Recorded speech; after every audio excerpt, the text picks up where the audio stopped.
Hi, I'm Lindsay and today I'm going to show you how to make the best chocolate cupcakes ever in a ton of different flavor combinations.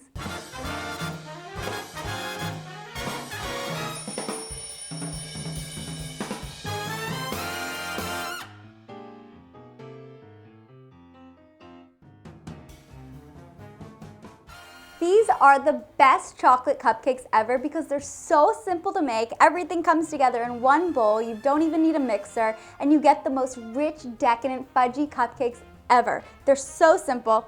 So what you're gonna do is just take 3/4 of a cup plus 2 tablespoons of all-purpose flour. That's 14 tablespoons. Now we're gonna add our leavening, which is 3/4 of a teaspoon baking soda plus 1/2 teaspoon baking powder.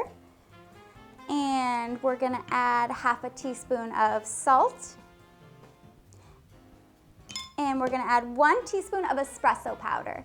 And this is not gonna make your cupcakes taste like coffee at all. It's just a secret ingredient that really brings out the depth in the cocoa and really gives it a nice deep chocolatey taste. So for cocoa powder, I like to use a Dutch processed cocoa or dark cocoa. And we're gonna put in 1/2 cup. And last, for the dry ingredients, we're gonna add a cup of white sugar. And I like to put this through a fine mesh strainer as my way of sifting. You could also use a sifter. This just really gets the flour nice and fine and fluffy so you get really light, airy cupcakes. So let's just get it all through the sifter. Alrighty. And now I'm just gonna give this a little whisk to get the ingredients nicely incorporated and get everything combined. We're halfway done. It was that easy. So now for our wet ingredients, I have 1/2 cup of buttermilk. And if you don't wanna buy a whole carton of buttermilk just for this one recipe, I'll leave a link to a video to make your own buttermilk substitute, which is really easy. And then we're just gonna add 1/4 cup of vegetable oil to that. And we're gonna add 2 teaspoons of pure vanilla extract. And then we're going to add 1 egg. And I have all my ingredients at room temperature. That just helps everything get incorporated into each other nicely so nothing curls or clumps up from the ice cold milk or eggs. And it just makes everything really nicely come together. So give that a little whisk. And just pour it right into your dry ingredient. There we go. And I'm just gonna give this a nice little whisk until it's all incorporated together. You don't need to over mix it because we're gonna add one more thing and then it will be ready to put in the pan. All right. Oh, it looks so dark and fudgy already. This is when I get really excited. Alrighty. So the last step is to add 1/2 cup of boiling water. Now let's see here. I'm gonna duck down at eye level to make sure I get it exactly right. Alrighty. And if you wanted, instead of the boiling water and the espresso powder separately, you could just do 1/2 cup of strongly brewed coffee. And you'll get the same effect. Okay, we're gonna give this one last whisk. And I'm just gently gonna mix it together. We don't wanna over mix it or mix it too vigorously because that's gonna make the cupcakes come out a little tough. And we want light, fluffy cupcakes here.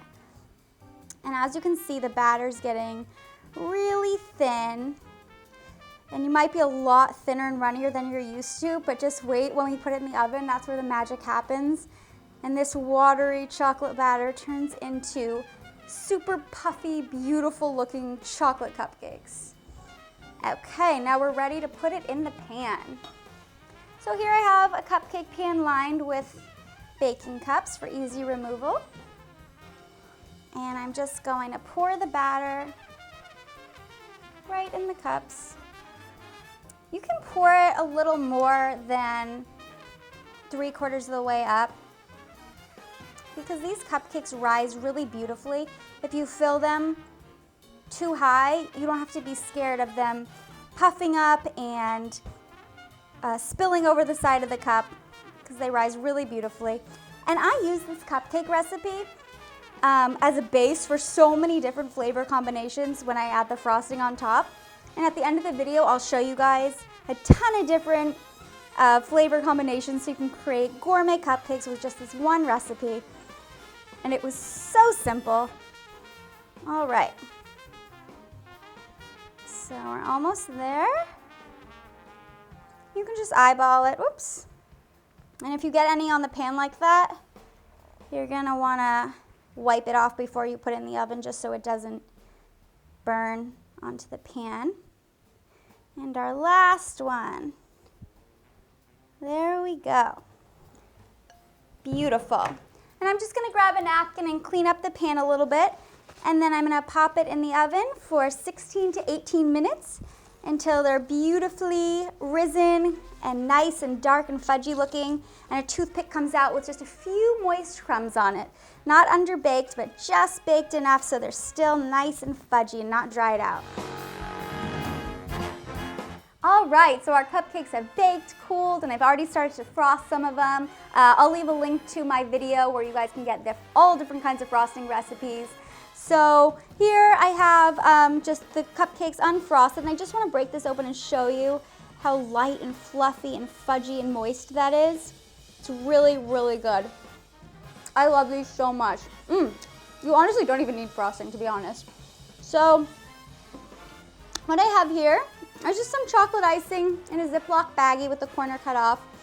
And I'm just going to squeeze it right on top. It doesn't have to be perfect because I'm going to show you what we're going to do. A really simple way of decorating these cupcakes is just taking them and you're just going to roll them in toppings.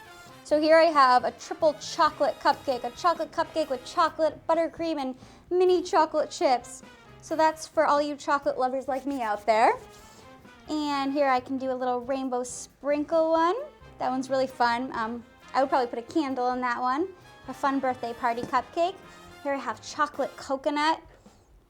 You can even do almond to make like an almond joy cupcake out of that one. So those are really simple but also really fun and pretty. Here I have chocolate with a strawberry buttercream, and what you could do really simple is just put strawberry right on top. This is an espresso buttercream. So let me do like a little, here I have some chocolate ice cream topping in a baggie. And what you can do is just drizzle it onto your cupcakes. You can do swirls. You can do a puddle on top. You can do zigzag back and forth. Any kind of design you want. These are really gonna be decadent and gourmet. And here we have some peanut butter frosting. This is a really popular one, a peanut butter cup. Little mini Reese's on top. Here we have a mint chocolate, kind of like a mint chocolate ice cream for all you ice cream fans out there. We can do another little ice cream looking one, do a sundae with a cherry on top. Here I have an Oreo cookie one, so we can do a little mini Oreo. You could also use regular size Oreos and cut them in half. I have some actually maple frosting on here, and I'm gonna do a maple bacon. And that may sound weird, but chocolate maple bacon is actually so good. Oh my gosh, so pretty, so cute, gourmet, easy. This recipe works great for cakes too. I have a ton of videos on how to frost and decorate cakes. And if you guys are interested in even more videos, be sure to subscribe to my YouTube channel and connect with me online for more fun baking tips, recipes, and ideas. Thanks for stopping by my Dollhouse Bake Shop. See you guys next time.